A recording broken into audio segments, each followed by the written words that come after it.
fast like a dystopian freight train. Special effects on par to a high-budget sci-fi movie.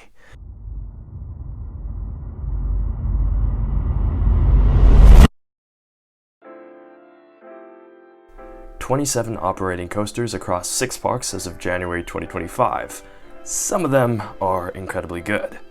Some insight before I start the ranking: I've ridden 20 of the 27 coasters, and I'll only be ranking those. So I guess top 20 is a bit deceiving. These are the coasters I won't be ranking.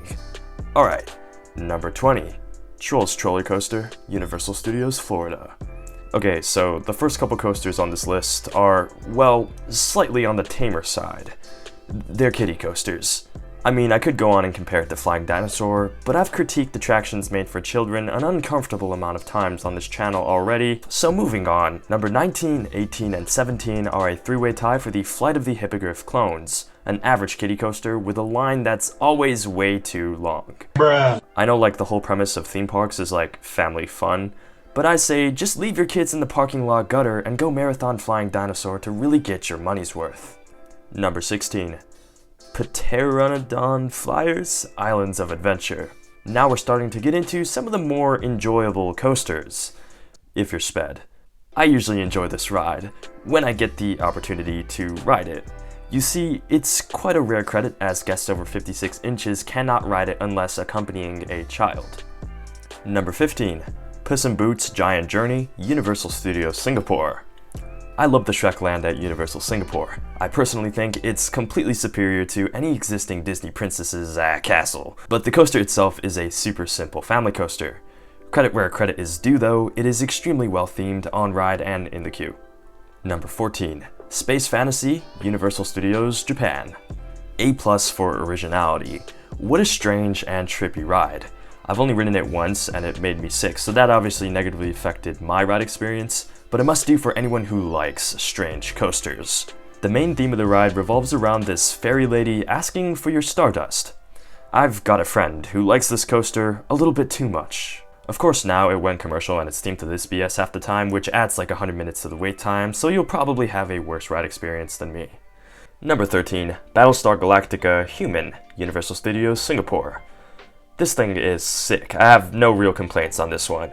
Galactica is a new generation Vekoma dueling coaster and the majestic centerpiece of USS. Of course, the red side is way less memorable than its gray counterpart, but we'll visit that coaster later on this list. Number 12. Hollywood Dream, Universal Studios, Japan.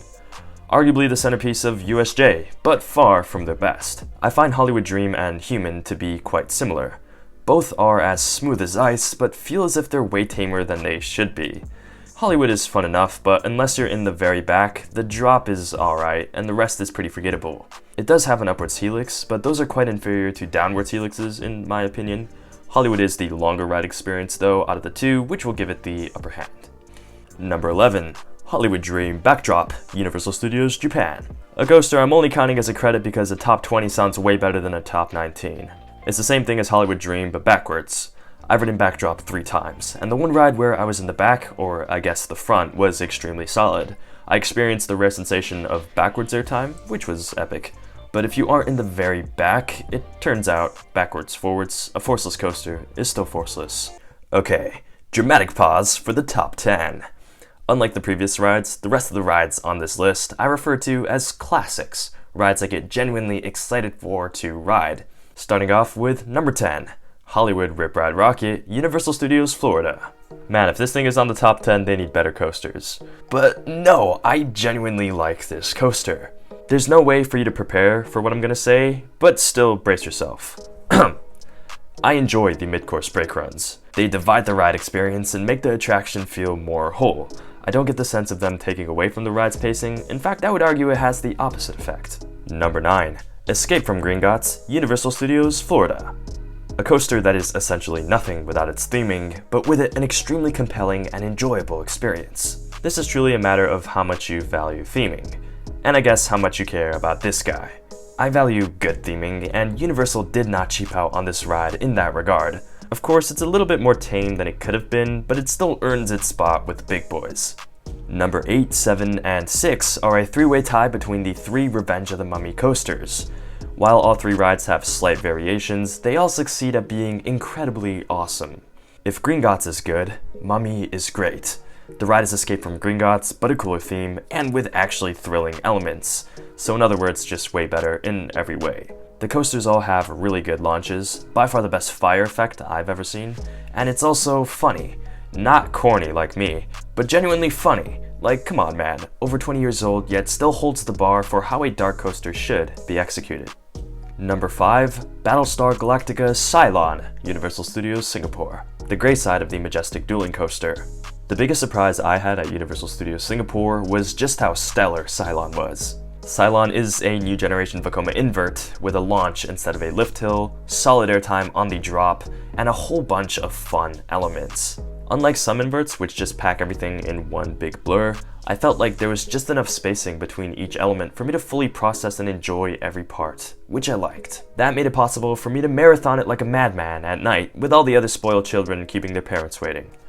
Number 4, Hagrid's Magical Creatures Motorbike Adventure, Islands of Adventure.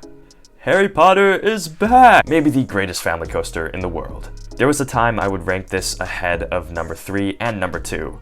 7 launches and a runtime of over 3 minutes. Like damn, this ride feels like a 9th Harry Potter movie. Heck, it costs more than the budget of the last one they made. It's incredibly immersive and exciting, always a fun ride unless you waited 4 hours, but an industry groundbreaker regarding the capabilities of immersive family attractions. I mean, what a statement when this came out in 2019. Like, this made a lot of people start to gravitate more towards Universal instead of Disney. Number 3, Incredible Hulk, Islands of Adventure. This is not your average B&M floorless. Hulk is a certified classic. The majestic green track over the body of water is probably my favorite sight at IOA. And this thing packs a nasty punch. A really solid launch into a 0G roll that leads into a gut-dropping drop, and then non-stop forces until the final brake run. Hard to marathon, but super fun in moderation. The thing is also loud as hell, which I like. It roars like your father when his favorite football team loses. Okay, if you know Universal, you probably know which 2 coasters are left. Number 2, the Flying Dinosaur, Universal Studios Japan. This coaster is a gem. By far the most intense coaster of all Universal parks, and one of the most intense coasters in the world. At night, when this thing is hauling, it feels illegal just how fast it throws you through the layout. This is how a B&M flyer should be done. I can tell you from personal experience that riding any other flyer after riding Flying Dino just feels completely underwhelming. As many flaws as USJ might have, this coaster makes a visit absolutely worthwhile in my opinion. And number 1, Velocicoaster, Islands of Adventure.